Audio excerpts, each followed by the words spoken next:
नाजरीन, हकीम मोहम्मद बूटा अपने YouTube channel हकीम मोहम्मद बूटा से आपसे मुखातब है और आपको सलाम अर्ज़ करता है।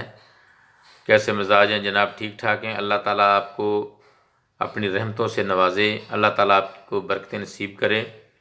आज इंशाअल्लाह अज़्ज़ा वजल बहुत सा प्यारा एक अमल लेकर आया हूँ।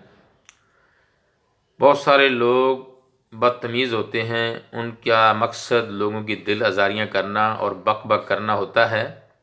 उनकी बेतुकी बातों से लोगों के दिल जलते हैं और लोग उनसे नाराज़ रहते हैं। आज मैं एक ऐसा अमल लेकर आया हूँ जिसकी बरकत से अगर ये बंदा पढ़ लेगा तो इंशाअल्लाह अज़्ज़ा वजल उसकी बक बक करने की आदत, बेतुकी बातें करने की आदत, लुच्ची लफंगी बातें करने की आदत ख़त्म हो जाएगी। आजकल ये बीमारी आम है। मैं अपने दोस्तों के लिए ये तोहफ़ा इसलिए लाया हूँ कि हर बंदे के मुंह से खुशबू आए, अच्छी बातें करे, लोगों के दिल में खुशी दाखिल करे। किसी का दिल खुश कर देना भी सदका है। नाजरीन, आज जो मैं आपको एक अमल बताने लगा हूँ उसकी मुझे ज़रूरत क्यों पड़ी। बहुत सारे लोग ऐसे होते हैं जब उनको देखते हैं तो दिल खून के आंसू रोता है कि ऐसी बेहया बातें करते हैं, बेतुकी बातें करते हैं कि बंदे को गुस्सा आ जाता है।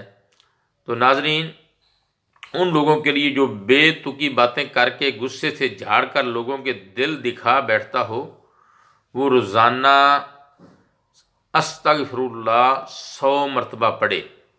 अव्वल आखिर 11 एक दफ़ा दुरूद शरीफ और 100 मरतबा अस्तगफिरुल्लाह का विर्द करे तो इंशाअल्लाह अज़्ज़ा वजल उसकी बद ज़बानी की आदत निकल जाएगी और वो अच्छी बातें करने लग जाएगा इसकी बरकत से, और साथ साथ ज़िम्नन उसके रिज़्क़ में भी इजाफ़ा होगा। अस्तगफिरुल्लाह का ज़िक्र करने वाला ऐसा है कि जैसा अल्लाह ताला उसको ऐसी जगह से रिज़्क़ अता करता है कि जहाँ से उसका वहम व गुमान भी नहीं होता। तो नाजरीन, इस विर्द से उसको 2 फ़ायदे हासिल हो जाएंगे। एक तो बेतुकी बातें करना छोड़ देगा, दूसरा रिज़्क़ में भी इजाफ़ा होगा।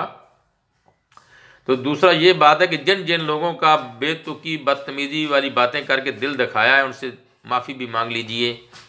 क्या पता ज़िंदगी कितनी है, कब सांस निकल जाए, क्या कब रूह जिस्म का साथ छोड़ जाए। तो आज ही तौबा भी कर लीजिए और लोग जिन जिन लोगों का दिल दुखाया है उनसे माफ़ी तलाफ़ी भी कर लीजिए। तो साथ ही साथ ये विर्द अपने विर्द ज़बान रखिए जो मैंने बताया है। हज़रत सैयदना हुज़ैफ़ा रज़ी अल्लाह तआला अन्हु ने बारगाह रसालत में ज़बान की तेज़ी की शिकायत की तो फरमाया कि तुम इस्तग़फ़ार को लाज़म क्यों नहीं कर लेते। प्यारे आका सल्लल्लाहु अलैहि वसल्लम ने साथ ये भी फरमाया कि मैं रोज़ाना 100 मरतबा इस्तग़फ़ार करता हूँ। मकसद है कि ये प्यारे आका सल्लल्लाहु अलैहि वसल्लम की सुन्नत भी ज़िंदा हो जाएगी। अगर 100 मरतबा आप अस्तग़फ़िरुल्लाह पढ़ लेंगे तो ये सरकार सल्लल्लाहु अलैहि वसल्लम का भी अमल इसी तरह था। प्यारे आका सल्लल्लाहु अलैहि वसल्लम अपनी प्यारी ज़बान से इस विर्द को फरमाते थे। तो जो 2-3 नियतें करके ये अगर कर लेंगे तो इंशाअल्लाह अज़्ज़ा वजल आपको बहुत फ़ायदा होगा। अल्लाह ताला आपका हामी व नासिर हो। अल्लाह ताला आपको बरकतें नसीब करे। आप इस विर्द को ज़रूर पढ़िए, इससे फ़ायदा उठाइए और बदज़बानी से तौबा कीजिए। अल्लाह ताला हम सब की खैर फरमाए, सब का भला फरमाए। मिलेंगे नई वीडियो के साथ। इजाज़त चाहता हूँ। हकीम मोहम्मद बूटा, रमज़ान दवाखाना, मेन रोड, कासम बेला, मुल्तान, पाकिस्तान। अल्लाह हाफिज़।